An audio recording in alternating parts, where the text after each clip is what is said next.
From claims of healings and visions to the world's most inexplicable events, whether you're a believer or a skeptic, the truth is always worth the hunt. EWTN Radio presents The Miracle Hunter with Michael O'Neill.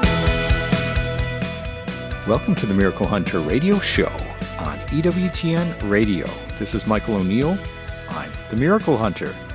Well, we're in Holy Week, everyone. Tomorrow is Easter Sunday, the big celebration in our Catholic Church and in our Christian church around the world.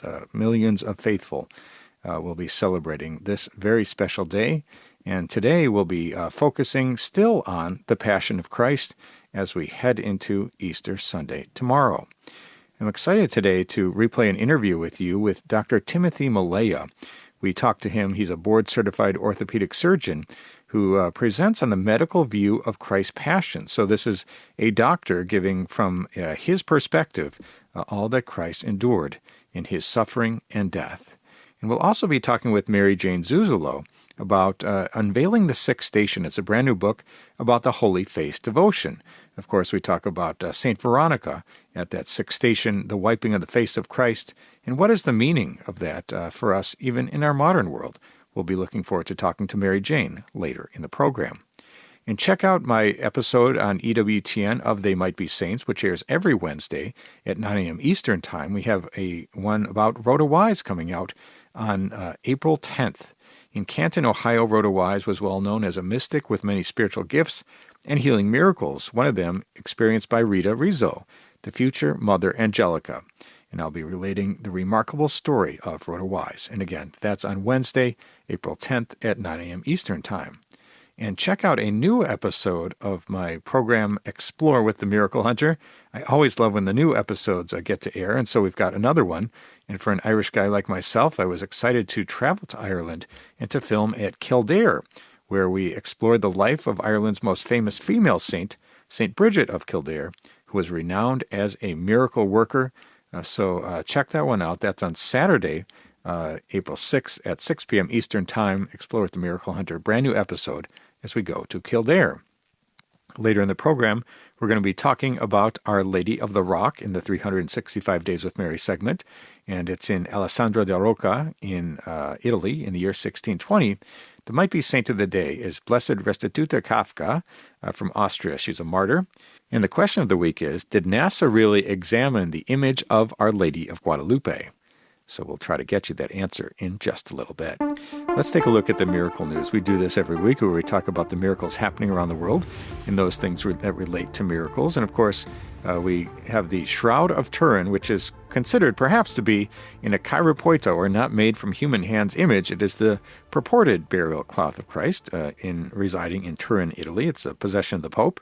And there's been testing over the years, and maybe even centuries in different ways, to figure out if this is truly the burial cloth of Christ. And in 1988, those famous tests came back with carbon-14 testing that said that it was most likely a medieval forgery. But since then, things have sort of turned around in shroud science, and there is actually a new study that came out that says the linen of the shroud is Middle Eastern, and new isotope tests prove it, and that is coming to us by a professor Professor William Meacham, and he did a study on the shroud and its linen fibers. And so recent testing on several threads from the Shroud of Turin provided a strong indication that the flax used to make the linen was grown in the Middle East, specifically the Western Levant in Israel, Lebanon, western part of Jordan, and Syria. And now it's probable that it has a Middle Eastern origin. New doubts must be raised about interpreting the shroud as simply a fake relic made in the medieval times of Europe. And new questions arise as to what the image on the cloth means. And this possibility that the cloth is actually the burial cloth of Jesus is strengthened by this new evidence. In the view of Professor William Meacham, he says that remains the best explanation of the shroud, even though the carbon-14 issue is yet to be resolved. And he said the isotope results of this linen are not proof of its origin. However, there's a slight overlap of a couple of samples from Western Europe with those of Israel.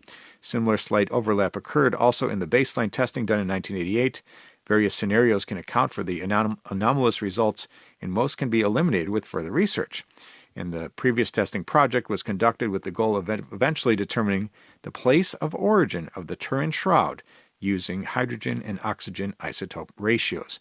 And so this was a new article that came out from Professor William Meacham. I'm going to post a link to the Facebook page to get people to take a look at this new research that relates to the Shroud of Turin, and again makes it, there's no proof positive test yet that this is the real burial cloth of Christ, but everything points in that direction. And of course, if the cloth were just a medieval forgery coming out of France or Italy, you wouldn't see any of the linen coming from the Middle East. So it's quite an interesting development in shroud science. So we'll be posting that article to the Facebook page of The Miracle Hunter. Now let's take a look at Catholic Pub Trivia. We do this every week where we ask a trivia question and give it a prize to an emailer that writes in with the right answer. And winners will receive the image of the Faces of Mary. And last week we talked about the Holy Face devotion, and we said it goes back perhaps to the legend of St. Veronica. And so the question was, what is she known as the patron saint of?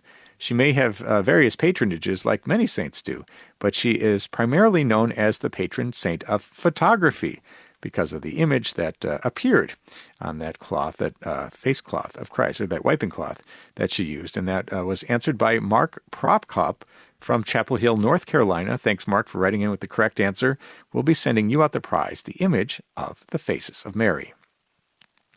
The question for this week, we'll be talking today about the medical view of Christ's Passion with Dr. Timothy Millea. And the question is, what was the name used to describe the burial cloth of Christ before it was known as the Shroud of Turin? Again, the question, what was the name used to describe the burial cloth of Christ before it was known as the Shroud of Turin? If you think you know that answer and want to win the prize, the image of the Faces of Mary, send me an email to questions@miraclehunter.com, and maybe you'll be the fastest one with the prize, and answers and winners will be posted on the show page on miraclehunter.com. We need to take a short break, but when we come back, we're going to be talking with Mary Jane Zuzulo, the author of Unveiling the Sixth Station. Stay with us for that.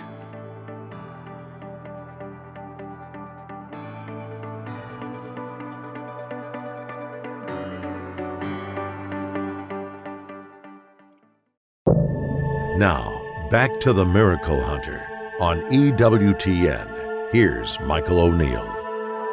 Welcome back. You're listening to the Miracle Hunter radio show on EWTN Radio. This is Michael O'Neill. I'm the Miracle Hunter. We talk about some of these great miracles in Christian history and great relics.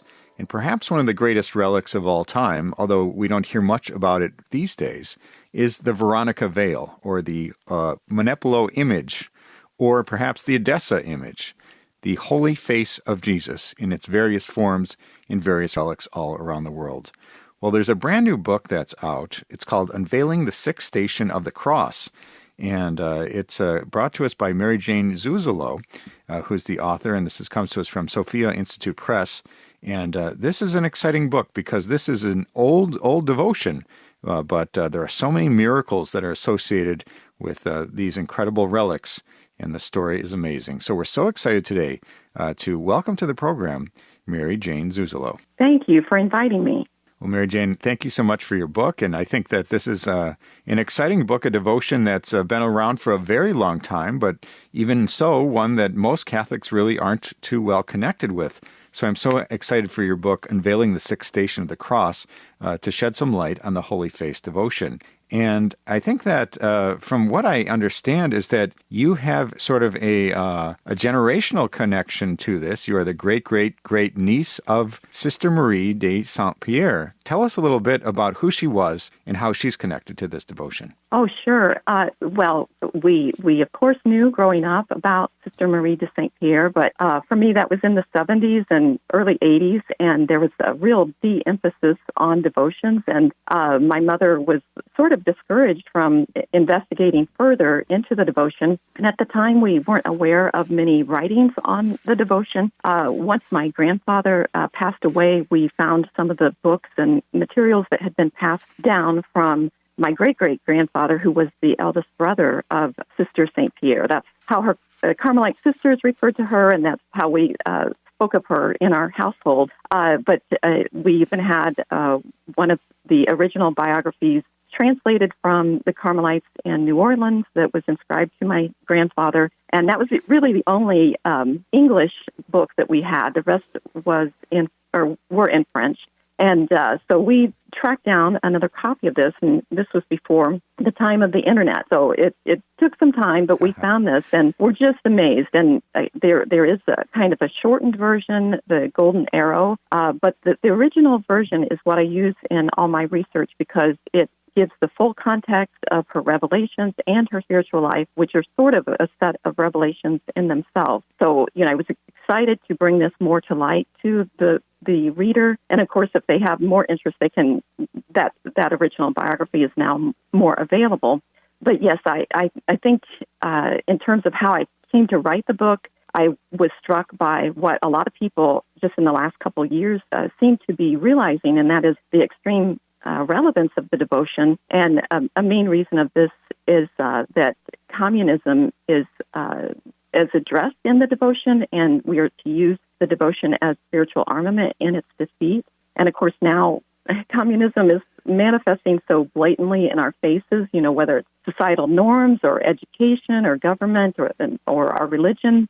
I can talk more about this, but I guess just to kind of jump ahead, there was at the same time the frustration of why so few seem to know about it now when it was an enormously popular devotion for the first 70 years or so, probably in large part because of the miracles at the hands of Venerable DuPont. But then finally, as I really researched more into it, I was just struck by its profound spirituality that I don't think has been spoken about a lot. I think maybe it was somewhat understood at the time of that original biography, but it's a beautiful spirituality really in line with that of St. Therese of Lisieux and the whole Carmelite mystical tradition for that matter. And it really ties in with St. Louis de Montfort's true devotion to Mary as well. A lot of people don't realize it's a very Marian devotion. And so, I guess just wanting to help understand that we may be now recognizing the effect of neglecting the devotion, and at the same time that kind of highlights the necessity of it as remedy. The devotion is to bring about the conversion of the multitudes, and so it assists it complements Fatima and it assists Our Lady in her celestial battle with evil. And yet, at the same time, it's a valuable aid in man's own salvation as well, as even outlined in the promises of the devotion. Wonderful. We're talking today with Mary Jane Zuzulo about a new book called Unveiling the Sixth Station, available from Sophia Institute Press. And we're talking today about the Holy Face devotion. And for those listeners who might not even know what this devotion is, let's take it all the way back to the beginning. What are the origins of the Holy Face devotion? It was given to Sister St. Pierre after the time of the First French Revolution and just kind of right in the midst of the Second, the beginning stages of the Second. During that time period, there was free thinking, there was Freemasonry, there was the beginnings of communism and modernism, kind of springing off of rationalism of the Enlightenment. And so all these ideologies are overtly blasphemous. They're not just ungodly from men, falling into sin from weakness, for example, but they are anti-God by design. And so they really affront the rights of God as outlined in the first three commandments. And Christ came to Sister St. Pierre and desired that she initiate this devotion to make reparation for these extreme offenses. And, to paraphrase Christ, it is shockingly referred to him as the highest devotion. So it's the greatest devotion to make reparation for the greatest sins, which are modern affronts to his rights, to God's rights. So, the blasphemies that are aimed against the divinity fall back, so to speak, on the face of Christ, renewing his injuries. And so, much like Veronica, who sought to console Christ's injuries on the way to Christ's way to Calvary. Christ calls for Veronica's to console his renewed injuries now by means of reparation. And we are to use, however, not our own merits and love, but the merits and love which are sort of encased in the wounded holy face. We're to make the offering of Christ's wounded holy face to the Father in reparation. So we're relying on the power of God that is residing in his face. And so it's sort of an offering of God to God, which does mirror the consecration at Mass, in which Christ presents himself as a perfect offering to the Father. And there are, ways in which this devotion is not only an extension or a means of co-redemption in Christ, everything goes through Christ, but also, an extension of the Eucharist in some sense. That Christ's face is veiled in the Eucharist after all. And in the devotion, even the Sacred Heart of the Most Holy Sacrament of the altar is called upon to make this reparation. Now let's talk a little bit about the connection to Saint Therese. Saint Therese had a great devotion to the Holy Face herself. Where do we trace her devotion, and how is her spirituality intertwined with this? Okay, I think at first glance people may not see the connection because, Saint Therese was a great advocate for mercy, and she really did not want to get involved with personal merits to appease justice, so to speak. And this devotion is all about appeasing God's justice, however, for the purpose of drawing mercy. But I think there's really different layers in which they are super complementary. But I think that ultimately the devotion itself, as I mentioned, it doesn't involve personal merits either. We're relying on the power of God, the love and merits of Christ in this devotion. And that was what Saint Therese was all about. And she was known for saying that the wounded holy face of Christ was the foundation of all her piety.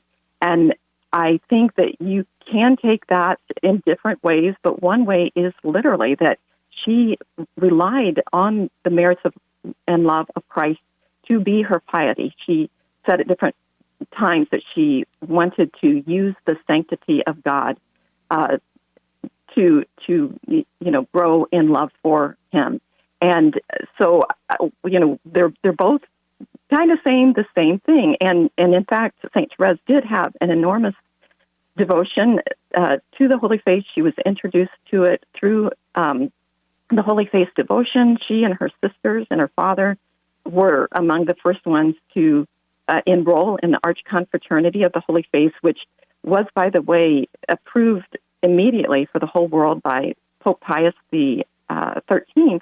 And so he really broke from tradition in doing this. And I think he seemed to have a real sense of the times and what was needed as remedy for the time. And, in fact, Pius IX had said of the devotion that it was destined to save society. And so, yes, whether you are looking at St. Therese's little way, that really reflects back to Sister St. Pierre and the devotion and her love for the child Jesus, and that whole idea in Carmel of spiritual poverty. But, then St. Therese became sort of champion of co-redemption, offering not just her countless little sacrifices, but even her, the suffering, I can't believe I just forgot, but the John of the Cross's talks about the dark night of the soul. There we go. And, she offered that as well. And, for her, the consolation of God and mercy of man was just kind of one emotion. And that's what we're after in the devotion as well. Wonderful. We're talking today with Mary Jane Zuzulo about her brand new book, Unveiling the Sixth Station. We're talking today about the Holy Face Devotion. This is a new book available from Sophia Institute Press.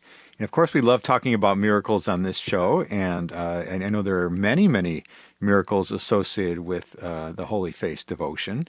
And one of the big ones is this miracle of the Vatican. Tell us a little bit about this one. Sure. So about 6 months after Sister St. Pierre passed away, it was in January of 1849, as I mentioned, this was kind of in the midst of that Second French Revolution, and that had rocked all of Europe, including the Vatican. And the Pope, Pius IX at the time, had to flee to Gaeta for safety. And so he was asking that the faithful venerate the Veil of Veronica. So there was an exhibition. He wanted to make reparation and plead for mercy. And during this veneration, public veneration, there was for a 3-hour period transformation of the veil. Most people know it's so old, and its features have become very blurred and difficult to make out. And plus, there's kind of a thin veil over the actual veil.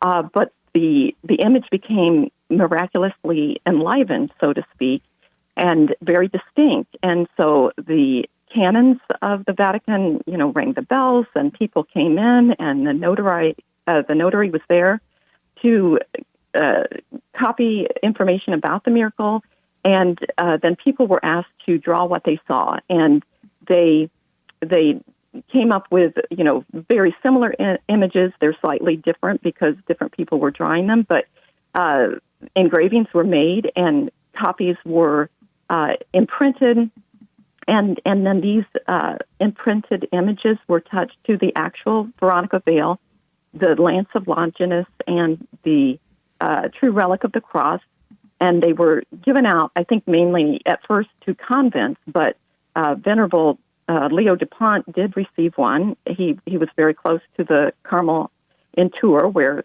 Sister St. Pierre was located, and he venerated the image by having an oil lamp burning at all times in front of it and the Holy Scriptures.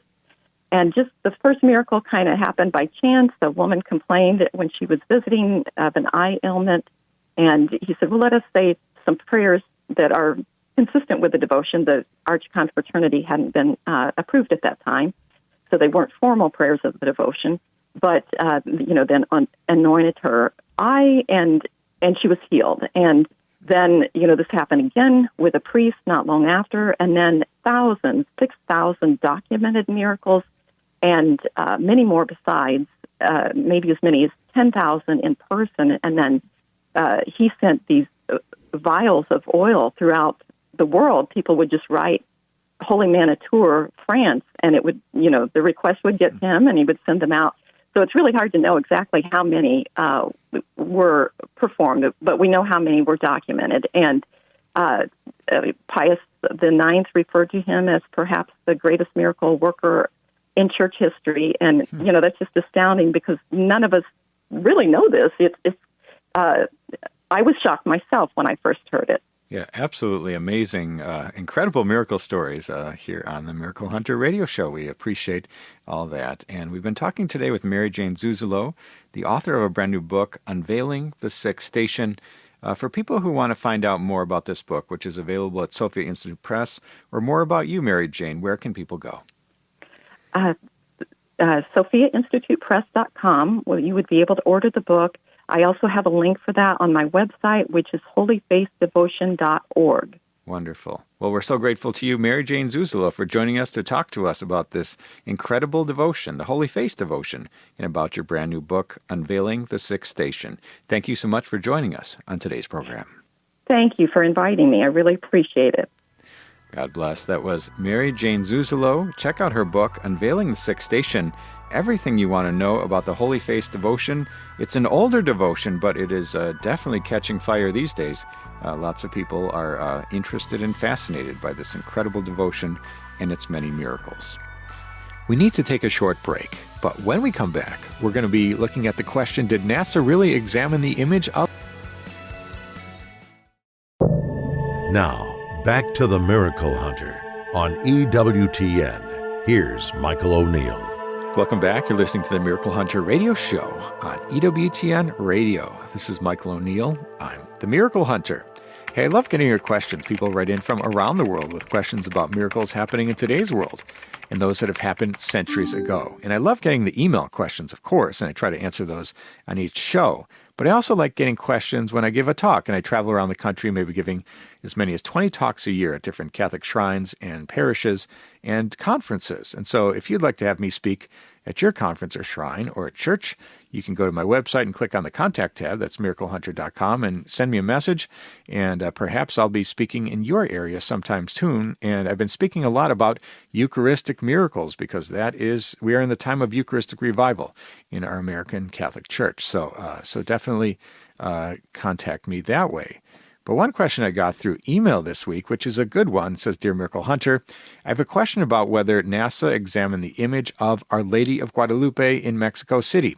Is there a reliable source where we can find out if NASA really did and where the results of the examination of the image of Our Lady? Sincerely, Maureen. Well, thank you, Maureen. It's a great question, and one of the interesting things about Our Lady of Guadalupe, and she will always stand as my favorite Marian title and favorite Marian apparition site, and I've been there numerous times to Mexico City to see the tilma, and I hope to be back again. It's truly my favorite devotion, and there are so many miracles related to Our Lady of Guadalupe. You can check out my program called Guadalupe Mysteries on EWTN. Go to EWTN RC to see that, rc.com to see Guadalupe Mysteries. And I go through all the various things where we talk about how there was a bomb that exploded right next to the tilma and it didn't damage the tilma, or the miracle of the eyes, or the miracle of the nitric acid spill, or any of the other things that have been in the long-lasting nature of that image, and not knowing how the image was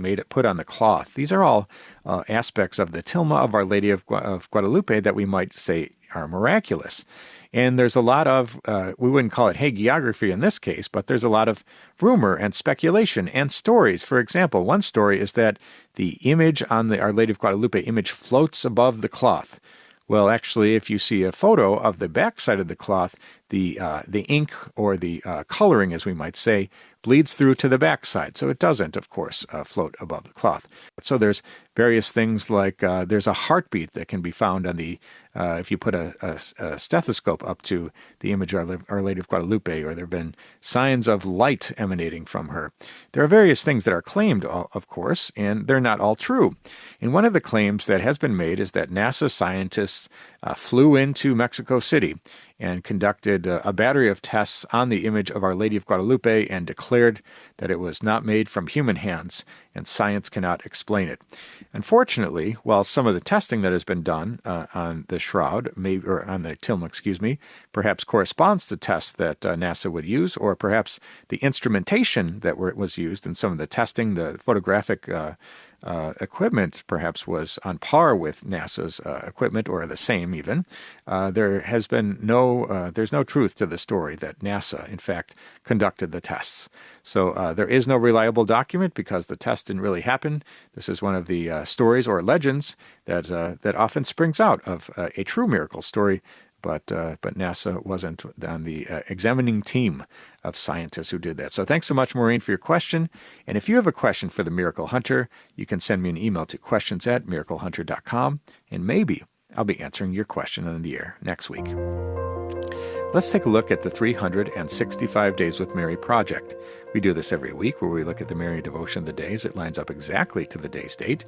We all know Fatima on May 13th, or Lourdes on February 11th, or Guadalupe December 12th. But believe it or not, there's a different Marian devotion for each and every day of the calendar year. It lines up to a feast day, a miracle that occurred there, or another celebration, or the building of a basilica or church on the site. There's a different way to honor Mary on each and every day all around the world. And so for today's day, we've got Our Lady of the Rock from Alessandria della Rocca in Italy in the year 1620. And the story goes that in 1620, Alessandria, a blind young woman, had her sight restored during an apparition of the Madonna, and Mary requested that a church be constructed for the veneration of a statue that would be found hidden in the rocks of a hill. Convinced by the miracle of Alessandria's sight, the townspeople excavated in the spot, she was told, and found a beautiful white Parisian marble statue. A church was built to house the statue, and the first hermits of St. Anthony Abbot promoted its cult. A new sanctuary was built in 1820 by the hermits, who brought the image back on March 30th, 1873, and at the close of the Marian Eucharistic Congress in 1939, the sacred image was officially crowned, and that is Our Lady of the Rock, Alessandria della Rocca, in Italy in the year 1620. For more information on this fascinating devotion or any of the hundreds of other Marian devotions from around the world, you can go to 365dayswithmary.com, or you can go to the Facebook page 365 Days with Mary and join any of the 10,000 other followers, or you can download the free app from 365 Days with Mary Marian Calendar from the Apple App Store. Let's take a look at They Might Be Saints. We do this every week where we look at people on the path to sainthood as it lines up to my television series, They Might Be Saints, which airs on EWTN every Wednesday at 9 a.m. Eastern Time. And we look at from miracle workers to martyrs to those ordinary people living extraordinary lives of heroic virtue. These are the people that make us wonder if someday they might be saints. And so we're looking at venerables and blesseds, servants of God, those people who don't have all their miracles yet as recognized by Rome. And so we always try to keep you up to date on who's coming down the pipeline when it comes to future saints. And on March 14th, the Holy Father, Pope Francis, received in audience His Most Reverend Eminence, Cardinal Marcello Semeraro, the prefect for the Dicastery for the Cause of Saints. And during this audience with the Holy Father, he authorized the same dicastery to promulgate the decree regarding the heroic virtues of the servant of God, Liberio Rodriguez Moreira, a diocesan priest born in 1884 in Lagoa in Brazil and died also in Brazil on December 21st, 1980. And according to the website for the Dicastery for the Cause of Saints, he was a diocesan priest who was simple, humble, and poor, and he lived his life spending himself solely for the Lord and for others, dedicating himself in a particular way to the sick and the poor whom he helped materially and spiritually. And the Christian communities that had him as pastor considered him as an authentic man of God, and the superiors, aware of his excellent pastoral skills, attributed to him the care of multiple parish communities at the same time. And so that is now Venerable Liberio Rodriguez Moreira, and with one miracle he'll be blessed, with a second miracle he will be declared a saint. And if we look at the Might Be Saint of the Day, we do this every week to see which future saint lines up to that day's date, whether it's a feast day or a death anniversary. For today we've got Blessed Mary Restituta Kafka, who was born on May 1st, 1894 in Czechoslovakia, modern-day Czech Republic, as Helena Kafka. And she was the sixth daughter of a shoemaker. She grew up in Vienna, and she worked as a sales clerk, a nurse, and she joined the Franciscan Sisters of Christian Charity in 1914, taking the name Restituta after an early church martyr. And she worked for 20 years as a surgical nurse beginning in 1919. And she was known as a protector of the poor and oppressed. And she was a vocal opponent of the Nazis after the German takeover of Austria. And Sister Restituta hung a crucifix in every room of her new hospital wing. The Nazis ordered those crucifixes removed, but she refused, and she was arrested by the Gestapo in 1942 and sentenced to death in October of 1942 for aiding and abetting the enemy in the betrayal of the fatherland and for plotting high treason. That was what she was accused of. Martin Bormann decided that her execution would provide effective intimidation for other opponents of the Nazis, and she spent her remaining time in prison caring for the prisoners. Even the communist prisoners spoke well of her, and she was even offered her freedom if she would abandon her religious community. She declined, and she is now a martyr. She was beheaded on March 30th, 1943 at Vienna. She was declared venerable in 1988 by Pope John Paul II in a decree of martyrdom, and on June 21st, 1998, Pope John Paul declared her blessed and officially a martyr. And so that is Blessed Mary Restituta Kafka from Austria. And with one more miracle, Blessed Mary will move on to become Saint Mary Restituta Kafka. And that's the Might Be Saint of the Day. And for people who want to check out my television series that looks at Americans on the path to sainthood called They Might Be Saints, on Wednesday, April 10th at 9 a.m. Eastern Time, the episode on Rhoda Wise airs. In Canton, Ohio, Rhoda Wise was well known as a mystic with many spiritual gifts and healing miracles. One of them was experienced by EWTN foundress Rita Rizzo, the future Mother Angelica. And I'll be relating the remarkable story of Rhoda Wise. So check that one out coming up on April 10th at 9 a.m. Eastern Time on EWTN. We need to take a short break, but when we come back, we're going to be talking with Dr. Timothy Millea. He is a certified orthopedic surgeon going to be telling us about the medical view of Christ's passion and death. Stay with us for that. Now, back to the Miracle Hunter on EWTN. Here's Michael O'Neill. Welcome back. You're listening to the Miracle Hunter radio show on EWTN Radio. This is Michael O'Neill. I'm the Miracle Hunter. Well, it's Holy Week, as all Catholics know, and we've passed Good Friday.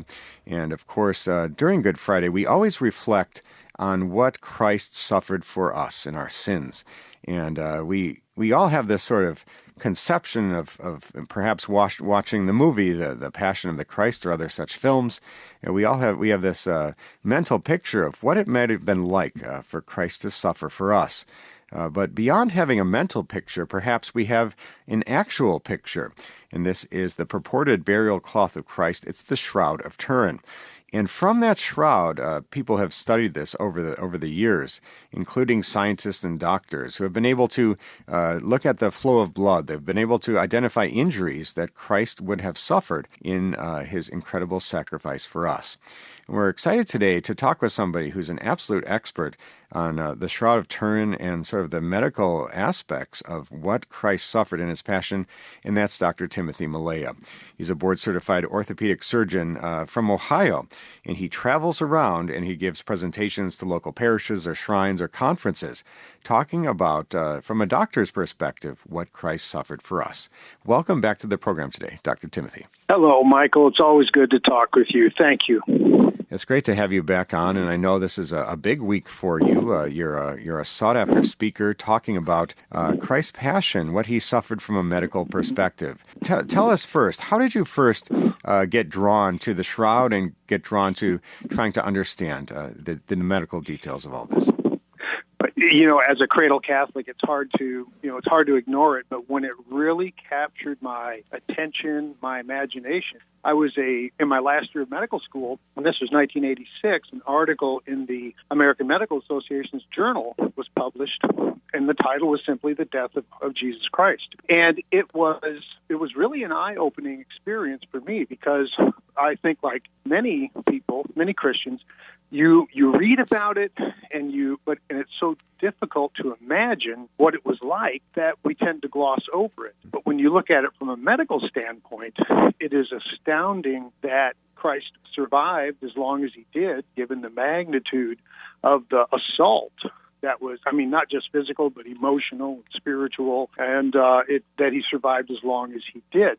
So that was fourth year medical school. I've had medicine pounded into my brain for all those years, and it just opened my eyes to this really did happen, and this was a horrible episode. Absolutely, and we have the Gospels to go on. We have the Shroud of Turin to reflect on. The Church has never officially approved it as the authentic burial cloth of Christ, but I, for one, believe that it is very likely to be that. I don't know what else it could be. So when we talk about your reflections on the Shroud, your reflections on the Gospel, what have you learned? And it seems that, well, Christ is superhuman, but it seems like it took superhuman strength to endure what he did.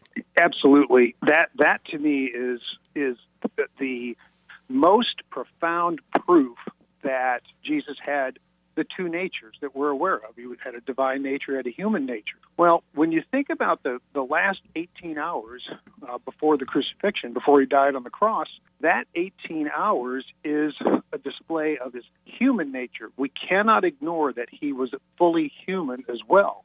Now, we'll never be able to personalize it to our own experience, but it's almost impossible to imagine what he would have gone through in that period of time. But to me, on both a physical level and a theological level, that's what makes it so difficult to even begin to comprehend. He put up with all of that. He knew what he had to do. He had to go through with it, and it was all not for his benefit, it was for our benefit. And to me, that equation of love equaling sacrifice, it is the epitome. There is absolutely nothing that can supersede that in regards to an example of sacrifice for love, laying down your life for one's friend. That's right. It's absolutely amazing. We're talking with Dr. Timothy Millea, orthopedic surgeon, talking to us about the medical view of Christ's passion. So let's get into some of the details here. What did Christ suffer leading up to his crucifixion? Of course, there's a very gory scene in the Passion of the Christ, which is very difficult to watch. Year after year, I will watch that, and tears come to my eyes because I just can't watch it. What did Christ endure with the scourging and the crown of thorns? What did Christ go get into leading to his crucifixion? I mean, certainly those are the most gruesome and just repulsive parts of the whole passion sequence. And even prior to that, he's been, emotionally, he's been abandoned by his friends. He has been assaulted intermittently, if not continuously. There's no indication that after the Last Supper he had anything to eat or drink. In fact, when he was offered wine before he was nailed to the cross, he refused to drink it. And so you throw into all of that dehydration and exhaustion and all the others. And then the scourging comes along. And, it pains me to say this, but I think that in Gibson's movie, I think that's about the most accurate representation of it, or recreation of it, that we would see. I'm increasingly suspicious that the primary cause of death was blood loss. And blood loss in a healthy man, otherwise healthy man in his 30s, would have to coming from a scourging that was as thorough as you see in the movie. That's a significant amount of blood loss. And then the crown of thorns, I strongly suspect that what we see in artwork is not representative of what the crown of thorns looked like. I do not believe that the Roman soldiers would have taken the time to weave together a neat little wreath. Mm-hmm. I think they just took a bramble of these thorns, a vine with half-inch to 1-inch thorns on it, and they just plopped it on his head like a helmet, and may have secured it with a piece of rope or something like that. Because on the shroud, and again, I tend to agree with you. I really think it is. I don't think that God wants us to know it for sure, but our faith can fill in that gap. But on the shroud, blood stains on the head are not, they show areas that are not where a wreath of thorns would be. It's where a crown, a helmet-shaped crown would be. And anybody that's had a small cut on their scalp knows they bleed like crazy. The blood supply to the scalp is very rich. There's another reason for the blood loss hypothesis as the leading cause of his death. Absolutely. We're talking today with Dr. Timothy Millea, talking to us about the medical view of Christ's Passion. And, of course, after the scourging, after the imposition, the crown of thorns, we see Jesus walking a great distance. That's according to Catholic belief and tradition, and even the way people have mapped out that distance from the Roman Praetorium to the top of Golgotha. That is a long, long way to go, to be dragging, even if it's just the patibulum, the crossbeam of the cross. That's a long way for anybody to even walk after they've gone through that. Talk about the exhaustion and the impossibility, perhaps, of Jesus dragging a cross all the way to the top of the hill. You have the word that is operative in all of that is what you just said, impossibility. I mean, and even if you're carrying just the patibulum, the crossbeam, that's, given the wood that would have likely been used, that would have been 25, maybe 30 pounds. But the arms are tied to it. Imagine carrying a backpack, but it's propped on the back of your neck and not on your back. You have to stoop forward with that.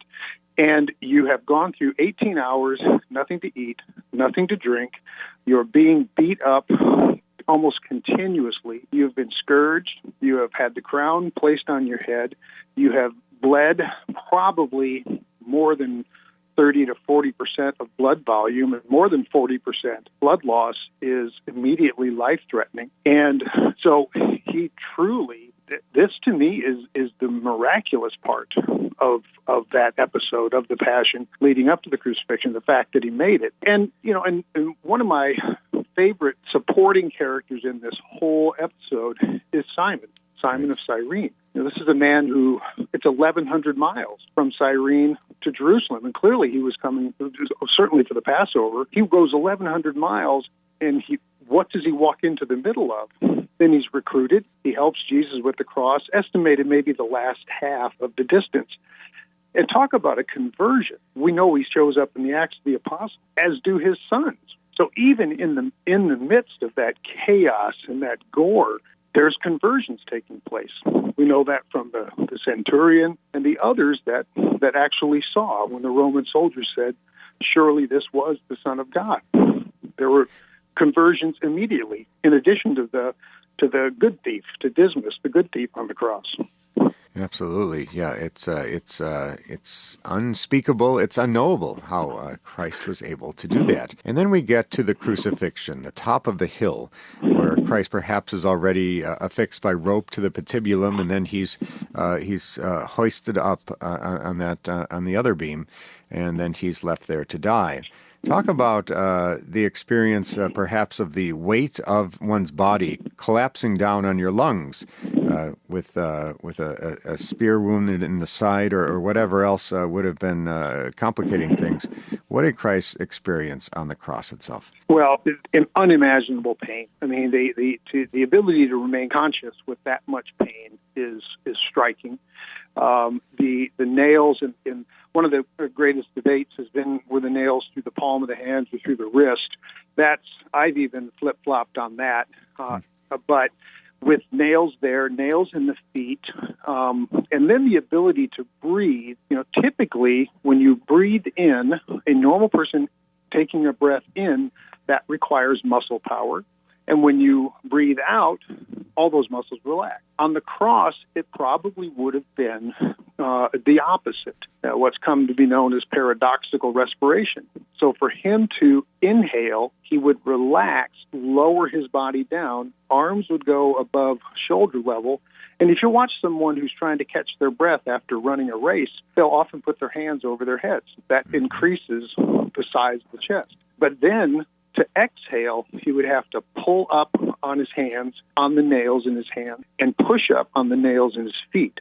And that would only increase the pain that goes along with it. And at the same time, with the blood loss that he's experienced, if you're anemic, which happens when your blood count is low, you do not have the endurance. You do not have the stamina to be able to withstand that type of stress. Yeah, absolutely incredible. And then when we hear of Christ breathing his last breath, giving up his spirit, what, in your medical opinion, did Christ die of in the end? I think, the term that we always use in medicine that helps us dodge that question is multifactorial, which means it's a multiple choice question. However, I'm as convinced as I can be it was a sequence of two primary factors. One, the significant blood loss I mentioned. Someone that was, if you take the man on the shroud, that's a man who's about 5'10" and 175 pounds, and that's a big man for that time. Average height then was probably about 5'6", and if he loses more than about 0.6 of a gallon of blood, that exceeds that 40% threshold, and he would be in danger of death very quickly. So you have a man whose blood count is low, who's very anemic, and what happens when the heart doesn't get enough oxygen, and that happens with a very severe blood loss, it develops an arrhythmia. And the heart rhythm is abnormal, and there are many, and you talk to any cardiologist, a patient that is in a bed being observed that develops an arrhythmia like that, all of a sudden, they will often look at the doctor and say, I'm going to die. And then they pass out. And to me, lose the blood, get the cardiac arrhythmia, and when Christ says, into your hands I commend my spirit, that was his way of a patient telling the cardiologist, I'm going to die. He knew. I mean, there was just that sequence of events that he was fully aware. He was fully aware spiritually of what he had to do, but he was equally aware physically of when it was happening. I think the case made for suffocation or asphyxiation, I don't put much credence in that, because, we all are aware of his 7 last words, or really they're phrases, but they're classically known as 7 last words. Someone who is suffocating is not going to be able to speak clearly, articulately, where people can hear him and where his words can be recorded. So I really think till his last breath, he was aware. It was low blood loss. He was running on, in medical terms, he was running on fumes, and his heart just did not get the oxygen. And he felt that change in the heart rhythm, and that's when he lowered his head and died. Well, thank you, Dr. Timothy Millea, for going through the details, one by one, of what Christ may have suffered. And we know this through the Gospels. We know this through the Shroud of Turin, the medical information that can be garnered from that. When you reflect on all this, all your years of study, all your early interest in this, and your early days of being a doctor, and all the way till now when you travel around the country and give these presentations, what does it do for your faith, knowing what Christ suffered for us? It's really a bulwark of my faith, because it's so easy for those of us that work in medicine to look at something like this, like a coroner's case, a medical examiner's case, and trying to be objective about it. And that's our job when we put on the white coat. But if we're going to look into our heart, into our mind, into our soul, and study this, even if you're looking at it from a medical standpoint, you cannot escape the amount of devotion and commitment and really the love that permeates this horrible episode. I mean, really, this whole episode is the hinge of history. What would life be like now if that had not happened? It completely changed the trajectory of civilization. So if you look at it only from a medical level, yes, it's interesting, it's fascinating, but that is just a trivial amount of the meaning of the passion and the crucifixion. If it doesn't impact anyone thoroughly and completely, then they're not studying it close enough. Absolutely. Well, we're so grateful to you, Dr. Timothy Millea, joining us today amidst your busy schedule during this Holy Week. And we thank you for your ministry, traveling around and sharing the details of Christ's passion with us so that we can truly know what Christ suffered out of love for us. Thank you so much for joining us on today's program. Thank you, Michael. It's always a blessing. God bless you this Easter weekend. Yep, have a blessed Easter. And that was Dr. Timothy Millea, board-certified orthopedic surgeon, giving us the incredible detail of Christ's passion and death. And that's all the time we have for today's show. If you missed any of this episode or want to catch up on past episodes, you can go to EWTN.com/radio, check out the audio archives, or download the free EWTN app. I'd like to thank our guest today, Dr. Timothy Millea, talking to us about the medical view of Christ's passion, and Mary Jane Zuzulo for her new book, Unveiling the Sixth Station, from Sophia Institute Press. Check out a new episode of Explore with the Miracle Hunter on Saturday, April 6th at 6 p.m. Eastern Time, Kildare. I'll be exploring the life of Ireland's most famous female saint, St. Bridget of Kildare, who was renowned as a miracle worker. And I'd like to thank you for joining me today on Miracle Hunter, where from claims of healings and visions to the world's most inexplicable events, whether you're a believer or a skeptic, the truth is always worth the hunt. Happy Easter, everyone.